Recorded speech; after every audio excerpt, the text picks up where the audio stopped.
So once I identified all these things, I developed one 3D interlock structure joint. This is completely 3D interlock. Uh, I can show here. So once I identified these three sutures from the literature survey, I developed 3D interlock sutures like this. So spline interlock suture was inspired by ammonites, and triangular interlock suture was inspired from marine stickleback fish's pelvic griddle arrangement, and then rectangular suture interface was inspired by the diatomous marine creature, all or marine creature. So before going to fabrication, I did structural analysis here with boundary condition by fixing this to the support, and here I apply load of 320 Newton. So what happened? The spline suture interface gives maximum stress of 83.21 megapascal, as well as you can see the stress distribution is almost even. So here you can see the stress distribution is not even in rectangular suture interface, and the maximum stress developed here is 330.14 megapascal. When compared to spline, it is very high.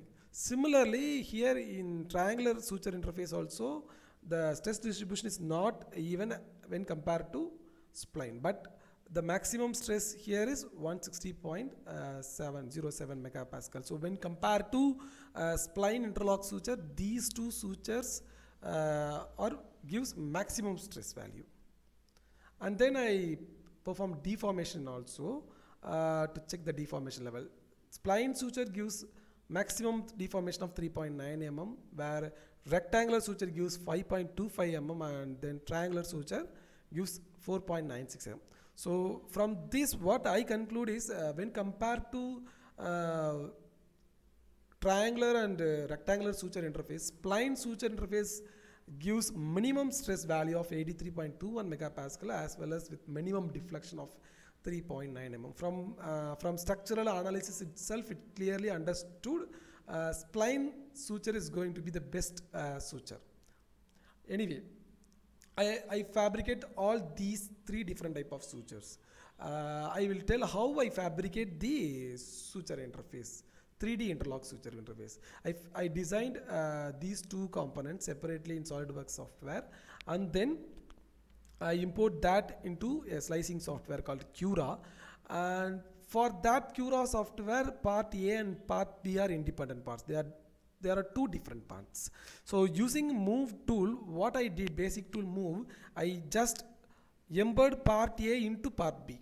As depend upon that Cura software, it is two different component. But after completing that, we get as a single component. So this is embedded, completely embedded by using a Cura software. So the one more thing here is the only way to develop 3D interlock suture is done by additive manufacturing technique only. Why? Because conventional techniques, we can't able to develop such type of 3D interlock structures. And then the next step is to select the significant process parameter. There are two types of process parameters. One is controllable and another one is uncontrollable process parameter. Controllable parameters such as temperature, speed, dimensions, material or comes under controllable parameters, and uncontrollable parameters means room temperature, room humidity, vibrations or power fluctuations comes under uncontrollable process parameters. So through literature survey, I took all these parameters related to FDM components. So from that, what I understood is the significant parameters are layer thickness, print speed and extruder temperature.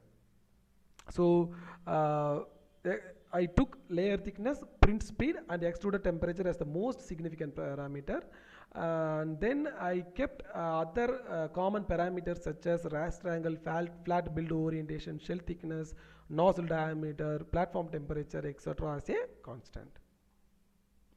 And the parameter level. So how I select the parameter level is I perform trial and error method, and from that what I understood is if I reduce the temperature below 190 degrees Celsius, extrusion is not taking place. Why? Because of the low melting point. Similarly, if I increase beyond 210 degrees Celsius, over extrusion take place. So so that I stop between 190 and 210. And the extruder speed also, so this is composite filament, right? So here if I increase the speed beyond 60, nozzle clog is happening, so I reduce the speed to 30 mm to 60 mm, and the layer thickness starts from 0.1 to 0.3. Why? Because I'm using 0.4 mm nozzle diameter. For that, the range is 0.1 to 0.3. And then I use design of experiment to perform experiment. I choose central composite design with 2 center points. That means 16 number of experiments. And using this type of fixture, specially designed fixture, I perform testing. So the bending test was carried out for 48 specimens. That means 16 spline specimens, 16 triangular specimens, 16 rectangular suture interface specimens. So totally 48 specimens were fabricated as per the design of experiment and then tested.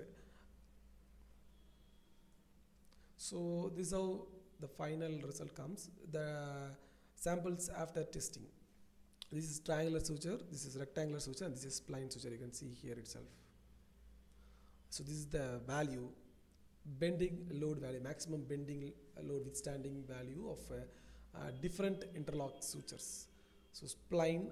So here itself we can understand clearly when compared to rectangular and triangular interlock suture, spline interlock suture is withstanding. Spline interlock suture is withstanding more load, nearly 345 Newton over here. Okay. I developed a regression model for that specimens, 3 different interlock sutures. Here BL represents the bending load and C, M, N, Q are representing the parameter coefficients. T, S and D represent the temperatures, printing speed and layer thickness. E represents the error, experimental error. So regression model for spline suture, that is ammonite. We took spline suture from ammonite and 3D interlock structure from tree. We combined, so we developed one component specimen and I tested it. So here the regression model for that is 620.9 minus 1.620A1 plus 1.213A2 minus 402A3. The R square value is 97.26%. That clearly shows that the regression model developed is good. Similarly, for triangular suture interface also, I developed the regression model with R square value of 95.15%. Similarly, for diatoms also, rectangular suture interface. And then to check the developed regression model of 3 different interlock suture, I substitute all the values, experimental values here, and I noted the predicted bending load value over here. So to compare that with experiment result, I plotted the graph. Here we can clearly understood that blue color represents the experimental value and red color indicate the predicted value. So these two follow same pattern. That means all these 3 developed regression model are having an ability to find to predict the bending load values. So to moreover to predict to took the best 3D interlock structure, I perform paired sample test. So from experimental value itself, we can identify spline interlock suture is giving better bending load value, right? So here I perform paired sample test.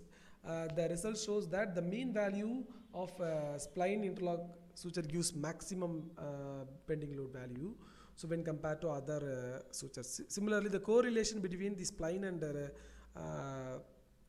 experimental and regression model is 0.986, which is high when compared to these 2 regression model. And I also performed t-test. From that I understood the mean difference is the minimum mean difference is spline interlock structure when compared